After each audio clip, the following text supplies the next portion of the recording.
آسان حساب ہوگا، جنت میں داخل ہو جائیں گے۔ اس کے مقابلے میں وَأَمَّا مَنْ أُوتِيَ كِتَابَهُ وَرَاءَ ظَهْرِهِ، جو بدعمال ہوں گے، کفار ہوں گے اور اللہ کے دین پر نہیں چلیں گے، ان کا نامہ اعمال ان کے بائیں ہاتھ میں دیا جائے گا، تو وہ پھر بڑی حسرت کریں گے اور وہ کہیں گے کہ اس وقت وہ ان کو کہا جائے گا کہ وہ جہنم میں داخل ہو جائیں۔ اس کے بعد آگے سورہ بروج ہے، اس میں پرانی جو اقوام تھے ان میں سے ایک قوم کا اللہ نے تذکرہ کیا کہ کس طرح سے وہ ایمان والے تھے، تو جو کافر تھے انہوں نے ایمان والوں کو خندقوں میں ڈالنے کا منصوبہ بنایا، اور اس کے بارے میں اللہ تعالیٰ نے یہاں پہ بیان فرمایا ہے۔ اور اس کے بعد آگے اللہ تعالیٰ نے اپنی کچھ صفات بھی بیان فرمائی ہیں۔ اللہ بڑا معاف کرنے والا ہے، رحم کرنے والا ہے، اور اس کے بعد اپنی قدرت کی کچھ نشانیاں بھی بتائی ہیں۔ اس کے بعد آگے سورہ طارق ہے۔ سورہ طارق میں اللہ تعالیٰ نے اپنا آسمان کے اوپر جو آسمان ہے اور پھر اللہ تعالیٰ نے جو ستارے وغیرہ پیدا کیے ہیں اس کا تذکرہ کیا، اور اس کے بعد انسان کی تخلیق کے بارے میں بتایا کہ انسان کس طرح سے اللہ تعالیٰ اس کو ایک نطفے سے پیدا فرماتا ہے، اور ماں باپ کے جسم سے نکلنے والے جو نطفے جو قطرے ہیں اللہ اس سے انسان کو پیدا فرماتا ہے۔ اور پھر یہ بھی بتایا کہ جو لوگ آگے چل کے پھر اللہ تعالیٰ کے دین کا مذاق اڑاتے ہیں، اس کے مقابلے میں تدبیریں کرتے ہیں، اللہ تعالیٰ ان کے مقابلے میں تدبیر کرتا ہے، اور ظاہر ہے کہ اللہ کی تدبیر غالب ہوتی ہے، تو پھر ایسے لوگ ناکام ہو جاتے ہیں۔ آگے اللہ تعالیٰ نے سورہ اعلیٰ کے اندر یہ بات بیان فرمائی ہے کہ یہ قرآن جو ہے یہ ایک نصیحت ہے، دین ایک نصیحت ہے، اور دین اللہ کا قرآن، اللہ کے نبی کی دعوت، یہ جو لوگ جو ایمان والے ہوتے ہیں ان کو یہ اس جب نصیحت کی جاتی ہے تو اس سے وہ فائدہ اٹھاتے ہیں، اس کا انہیں فائدہ ہوتا ہے۔ اور اس کے مقابلے میں کچھ لوگ وہ ہیں، یعنی یہ جو ایمان والے ہوتے ہیں یہ اپنا تزکیہ بھی کرتے ہیں، اللہ کے دین کو بھی قبول کرتے ہیں، کامیاب ہو جاتے ہیں۔ اس کے مقابلے میں وہ لوگ جو صرف اور صرف دنیاوی زندگی کو ترجیح دیتے ہیں، ان کا سارا فوکس دنیاوی زندگی ہوتی ہے، آخرت کے بارے میں انہیں کوئی فکر نہیں ہوتی، تو وہ لوگ ناکام ہو جاتے ہیں۔ اس کے بعد آگے اللہ تعالیٰ نے سورہ غاشیہ آتی ہے، اس میں سب سے پہلے اللہ تعالیٰ نے کچھ اس کا تذکرہ کیا ہے کہ لوگ جو جہنم میں جائیں گے تو ان کو کس طرح کا ان کو کس طرح سے ٹریٹ کیا جائے گا، کیا ان کو کھولتے ہوئے پانی دیے جائیں گے اور ان کو وہاں کے کھانے پینے سے کوئی فائدہ نہیں ہوگا، اور اس کے مقابلے میں پھر جو اہل جنت ہوں گے اللہ فرما رہے ہیں کہ انہیں طرح طرح کے پھل دیے جائیں گے، وہاں پہ کوئی شور و غل ان کو سننے کو نہیں ملے گا، بلند وہ جگہوں پہ بیٹھے ہوئے ہوں گے، اور طرح طرح کے ان کو اللہ تعالیٰ کی نعمتیں میسر ہوں گی۔ پھر اللہ تعالیٰ نے کچھ اپنی تخلیق کے کچھ مناظر بیان فرمائے، اور انسان سے کہا کہ کیا تم دیکھتے نہیں ہو کہ اللہ تعالیٰ نے یہ کیسی کیسی چیزیں پیدا فرمائی۔ اس کے بعد آگے سورہ فجر ہے، اور شروع میں اللہ تعالیٰ نے فجر کا اور رات کا تذکرہ کیا، جب انسان اس میں اٹھتا ہے، اللہ کو یاد کرتا ہے، نمازیں پڑھتا ہے۔ اور اس کے بعد آگے اللہ تعالیٰ نے قوم عاد کا تذکرہ کیا اور دیگر اقوام کا تذکرہ کیا جنہیں اللہ نے پیدا کیا، اور ان کو اللہ نے بڑی قوت اور طاقت دی تھی، پھر اللہ تعالیٰ کی بات کو نہیں مانا انہوں نے، تو ان کا پھر کیا حشر ہوا۔ انسان کے بارے میں فرمایا اللہ تعالیٰ نے کہ جب فَأَمَّا الْإِنسَانُ إِذَا مَا ابْتَلَاهُ رَبُّهُ فَأَكْرَمَهُ وَنَعَّمَهُ، جب نعمتیں ملتی ہیں پھر تو کہتا ہے اللہ نے کرم کر دیا، لیکن جب اس کے وہ کوئی آزمائش آتی ہے، اللہ ان سے کچھ نعمتیں چھین لیتا ہے، تو پھر کہتا ہے میرے رب نے تو مجھے بڑا رسوا کر دیا۔ اور اس کے بعد آخر میں اس کے اللہ تعالیٰ فرما رہے ہیں قیامت کا کچھ اللہ تعالیٰ نے نقشہ کھینچا کہ وہ کیسے ہوگی، اور پھر فرمایا کہ بڑا جو ایمان والوں کو ایک اعزاز ملے گا کہ اللہ تعالیٰ ان سے کہے گا کہ ارجعی الی ربک راضیۃ مرضیہ فادخلی فی عبادی وادخلی جنتی، اللہ تعالیٰ ان کو کہے گا کہ جنت میں داخل ہو جاؤ۔ اس کے بعد آگے سورہ بلد ہے، اس میں بنیادی طور پر اللہ تعالیٰ نے یہ بتایا ہے کہ انسان یہ سمجھتا ہے کہ جو اللہ تعالیٰ نے اس کو مال دیا ہے شاید وہ ہمیشہ اس کے پاس رہے گا، یا جو اللہ اسے فرصت دیتے ہیں، اللہ تعالیٰ اس کو ڈیل دیتے ہیں، وہ سمجھتا ہے کہ اسے پوچھنے والا نہیں ہے۔ ایسا نہیں ہے، اس کے اعمال کا حساب ہوگا، اور بنیادی طور پر یہ بتایا گیا ہے کہ انسان کو جو اللہ مال دے، اللہ نعمتیں دے، وہ غریبوں کے اوپر، مسکینوں کے اوپر، دوستوں کے اوپر خرچ کرے، اس کے اوپر سانپ بن کر نہ بیٹھ جائے۔ اس کے بعد آگے سورہ شمس ہے، اس میں بنیادی طور پر اللہ تعالیٰ نے شروع میں اپنی قدرت کے مناظر اور اپنی تخلیق کی چیزوں کے بارے میں فرمایا، سورج کے بارے میں، چاند کے بارے میں، دن رات کے بارے میں، آسمان کے بارے میں، زمین کے بارے میں، کہ یہ اللہ نے پیدا کی ہیں۔ اس کے بعد اللہ تعالیٰ فرما رہے ہیں کہ کامیاب وہ شخص ہے جو اپنا تزکیہ کر لے۔ اللہ نے انسان کے اندر نیکی کا مادہ بھی رکھا ہے اور بدی کا مادہ بھی رکھا ہے، تو انسان کو پورا اختیار ہے کہ اپنے نیکی کے مادے کو پالش اپ کرے اور اس کو آگے بڑھائے، اس کے مطابق زندگی گزارے، یا پھر اپنے بدی والے مادے کو فالو کرے۔ تو اللہ تعالیٰ فرما رہے ہیں کہ جس نے نیکی والے مادے کو بڑھا لیا، اپنا تزکیہ کر لیا اور اللہ تعالیٰ کے احکام کے مطابق چلا، وہی کامیاب ہے، اور جس نے اپنی منچاہی زندگی گزاری اور اپنے اعمال کو اللہ کے دین کے مطابق نہیں کیا، اپنے نفس کے پیچھے چلا، تو وہ ناکام ہے۔ اس کے بعد آگے سورہ لیل ہے، اس میں بھی اللہ تعالیٰ اپنی قدرت کی نشانیاں بیان فرماتے ہیں، اور پھر اللہ تعالیٰ فرما رہے ہیں جو اللہ تعالیٰ سے ڈرتے ہیں اور نیک اعمال کرتے ہیں اللہ تعالیٰ ان کے لیے آسانیاں پیدا کر دیتا ہے، نیک کام ان کے لیے آسان کر دیتا ہے۔ اس کے مقابلے میں جو بخل سے کام لیتے ہیں، اللہ تعالیٰ کے دین کو اگنور کر دیتے ہیں، اللہ تعالیٰ کے دین کو جھٹلاتے ہیں، تو ان کے لیے اللہ تعالیٰ مشکلات پیدا فرما دیتے ہیں۔ آگے اللہ تعالیٰ نے سورہ ضحیٰ میں آپ صلی اللہ علیہ وسلم کا تذکرہ کیا اور آپ صلی اللہ علیہ وسلم کا حوصلہ باندھا، اور اللہ تعالیٰ کو اپنے پیارے نبی صلی اللہ علیہ وسلم کو تسلی دے رہے ہیں، اور اس صورت کے بارے میں کہا جاتا ہے کہ یہ ڈپریشن کا بہترین علاج ہے۔ جس شخص کو ڈپریشن ہو، جس کو انگزائٹی ٹینشن ہو، وہ اس صورت کو پڑھے، اس کے معنی و مفہوم کے اوپر فکر کرے، غور کرے، اللہ تعالیٰ اس کو اس مرض سے نجات عطا فرما دیں گے۔ اس کے بعد آگے سورہ انشراح ہے، آپ صلی اللہ علیہ وسلم کو فرمایا جا رہا ہے کہ ہم نے آپ کا سینہ کھول دیا، اور آپ کے اوپر جو اتنی بڑی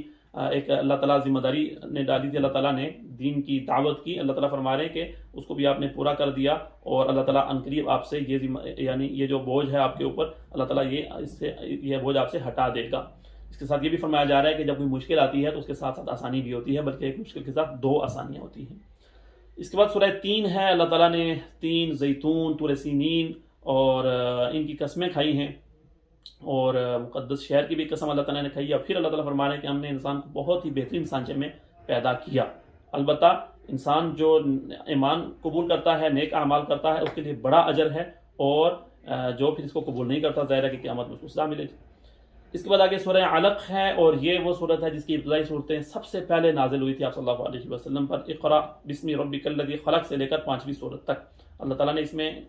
حکم دیا کہ آپ پڑھیے، اللہ کا نام لے کے پڑھیے، جس نے انسان کو پیدا کیا جمے ہوئے خون سے۔ اس کے بعد آگے ابو جہل جو آپ صلی اللہ علیہ وسلم کے کاموں میں رکاوٹ ڈالتا تھا، اس کا اللہ نے تذکرہ کیا اور اس کی ایک طرح سے مذمت فرمائی۔ اس کے بعد آگے سورہ قدر ہے، اور سورہ قدر میں بنیادی طور پر اللہ تعالیٰ یہ فرما رہے ہیں کہ قرآن مجید کو اللہ تعالیٰ نے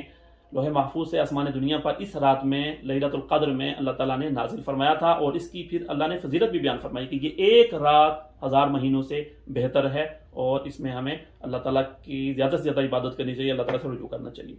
آگے سورہ بینہ ہے، سورہ بینہ میں بنیادی طور پر یہ بتایا جا رہا ہے کہ آپ صلی اللہ علیہ وسلم جب آگے قرآن لے کے آگے، آپ دعوت لے کے آگے، تو اب صورتحال بالکل واضح ہے، انسانوں کے سامنے صورتحال واضح ہے۔ اب دو گروہ بن جاتے ہیں، کچھ آپ کی دعوت کو قبول کرتے ہیں تو ان کے بارے میں فرمایا کہ یہ بہت اچھے لوگ ہیں، جنت میں جائیں گے، اور کچھ وہ لوگ ہیں جو کفر اختیار کرتے ہیں تو ان کے بارے میں فرمایا کہ یہ شر البریہ ہیں، یہ جہنم میں جائیں گے۔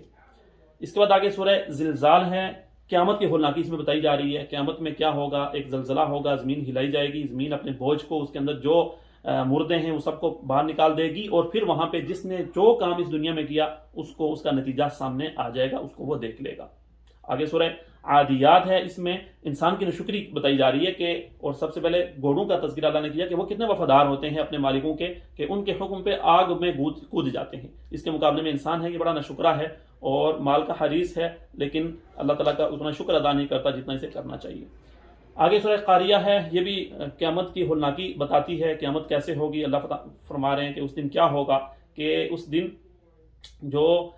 پہاڑ ہوں گے وہ روئی کی طرح اڑ رہے ہوں گے، اور اس کے بارے میں پھر فرمایا کہ جو لوگ نیک ہوں گے، جن کے اعمال نیک زیادہ ہوں گے، وَهُوَ فِي عِيشَةٍ رَاضِيَةٍ، وہ عیش و عشرت میں ہوں گے، لیکن جن کے اعمال نیک کم ہوں گے تو پھر وہ بڑی ہولناکی میں، بڑی جہنم میں ہوں گے۔ اس کے بعد آگے سورہ تکاثر ہے، بنیادی طور پر اس میں بتایا جا رہا ہے کہ انسان کی غفلت، کہ انسان کو مال کے جمع کرنے کی فکر لگی رہتی ہے، زیادہ اولاد ہو جائے، زیادہ مال ہو جائے، ان چیزوں میں پڑا رہتا ہے یہاں تک کہ اس کو موت آ جاتی ہے اور پھر وہ قبر میں پہنچ جاتا ہے۔ اس کے بعد سورہ عصر ہے، جس میں فرمایا گیا کہ انسان بنیادی طور پر تو زیادہ تر انسان وہ خسارے میں ہی رہتا ہے، لیکن جو لوگ ایمان کو قبول کر لیتے ہیں، نیک اعمال کرتے ہیں، اللہ تعالیٰ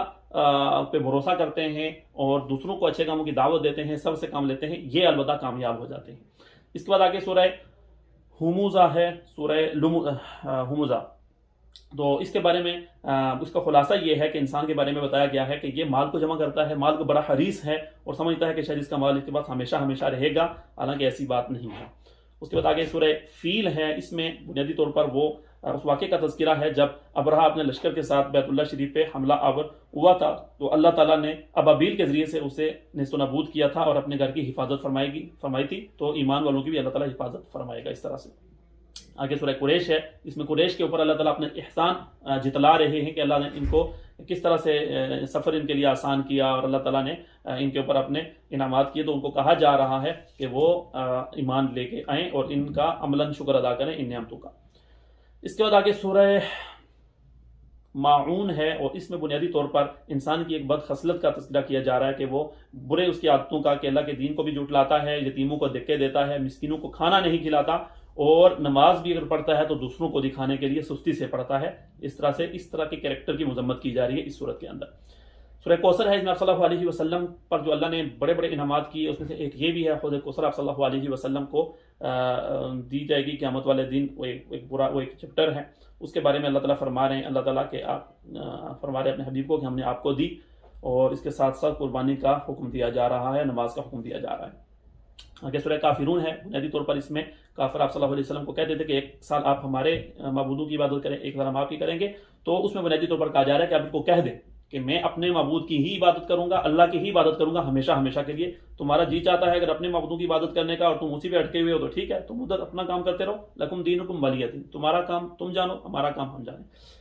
آگے سورہ نصر ہے، آپ صلی اللہ علیہ وسلم کی بعثت اور آپ کی نبوت کے آخری زمانے میں جب آپ نے اپنے مشن کی تکمیل کر دی تو اس وقت یہ صورت نازل ہوئی کہ اب اللہ کی مدد آ گئی ہے، اور اب لوگ جوک در جوک آپ کے طرف آئیں گے، آپ کے دین میں داخل ہوں گے، آپ کا مشن گویا کہ پورا ہو گیا ہے۔ آگے سورہ لہب ہے، اور اس میں یہ آپ کا چچا تھا ابو لہب، آپ کا پڑوسی بھی تھا، بہت آپ کو ستاتا تھا، اس کی بیوی آپ کو ستاتی تھی، تو اس میں کہا جا رہا ہے کہ عنقریب ان لوگوں کے ہاتھ پاؤں ٹوٹ جائیں گے، یہ لوگ نامراد ہوں گے، اور ان کو پھر آخرت میں بھی عذاب ملے گا، اور ان کے ساتھ پھر اسی طرح ہوا دنیا میں۔ آگے سورہ اخلاص ہے، اور اس میں بنیادی طور پر اللہ رب العزت کی توحید کا بیان ہے کہ اللہ ایک ہے، اللہ بے نیاز ہے، اس کی کوئی اولاد نہیں ہے، وہ کسی کا باپ نہیں ہے، اس کا کوئی ہمسر نہیں ہے، اس کے برابر کوئی نہیں ہے، صرف اور صرف اللہ کی توحید ہے اس میں۔ آگے سورہ فلق ہے، اس میں بنیادی طور پر جو اب صلی اللہ علیہ وسلم کو کہا جا رہا ہے اور پھر امت کو بھی بتایا جا رہا ہے کہ کچھ جو انسان کی ذات سے باہر کی چیزیں ہوتی ہیں، جو انسان کے لیے نقصان دہ ہوتی ہیں، تو ان سے انسان اللہ تعالیٰ ہمیشہ پناہ مانگتا رہے، اللہ تعالیٰ سے پناہ مانگتا رہے، جادو وغیرہ اس طرح کی چیزیں، حسد لوگوں کا، اس طرح کی چیزیں۔ اور اس کے بعد سورہ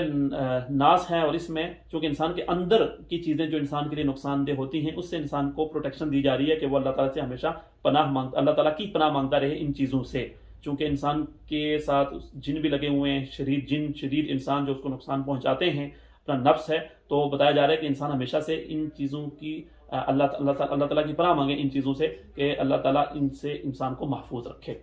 اس کے ساتھ ہی قرآن مجید کے خلاصے کا سلسلہ اپنے اختتام کو پہنچتا ہے۔ الحمدللہ ثم الحمدللہ، اللہ تعالیٰ سے دعا ہے اللہ تعالیٰ قرآن کو ہمارا دستور زندگی بنا دے، اور ہم اس کو ہمیشہ سے سیکھیں بھی اور اس پر عمل بھی کریں۔ آخر میں دعائے ختم قرآن ہے، اللہم آنس وحشتی فی قبری، اللہم ارحمنی بالقرآن العظیم واجعلہ لی اماما ونورا وہدی ورحمہ، اللہم ذکرنی منہ ما نسیت وعلمنی منہ ما جہلت وارزقنی تلاوتہ آناء اللیل وآناء النہار واجعلہ لی حجۃ یا رب العالمین۔ وآخر دعوانا ان الحمد للہ رب العالمین۔